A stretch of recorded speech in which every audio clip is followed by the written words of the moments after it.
There are various sources that one could use. For example, you could look at the Universal Negro Improvement Association records. The chapter records within the United States provide a wealth of information. The Negro World, the main newspaper of the UNI, also provides a valuable resource because frequently some of these island organizations would report the community activities. And so you might find some of these women, their names or the activities within these newspapers or within the UNIA records. Trying to trace individual women into Harlem or through New York can be a very difficult task. One could try to look at organization records, but there's no guarantee that one's going to be able to necessarily find Edith, the woman on this particular ship. But I think that the value of these documents is not necessarily in tracing one individual woman, but rather being able to understand the larger migration process, the experience of West Indian women in New York City, and who they were. Frequently, they would state that they were coming only for a short period of time, for 6 months, for 1 year, for 2 years.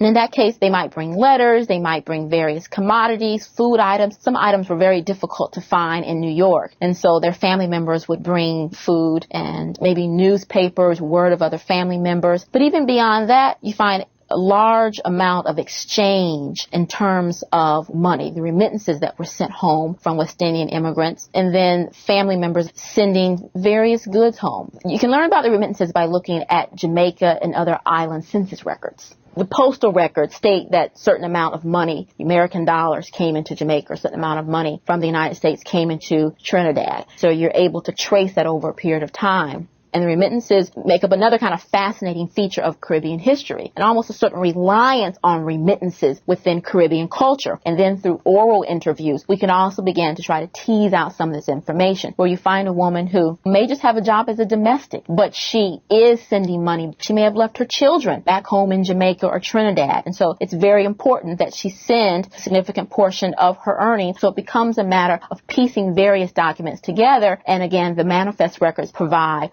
one part of that larger puzzle. Some West Indians left family records, letters that were written between family members in New York and family members in the islands, in addition to various organization and association records, which point to the role of West Indian women in New York, their community activism. The records again led me all the way back to Jamaica to try to piece together who these women were before they left Jamaica, the push factors in terms of why choose migration. And although I was not necessarily able to track one particular woman, I was able to begin to put together a picture of the process of migration, what it went into the decision to migrate. Also in terms of their occupations as domestic servants in Jamaica, which allows for a certain amount of comparison between life as a domestic servant in Jamaica versus life as a domestic servant in Harlem.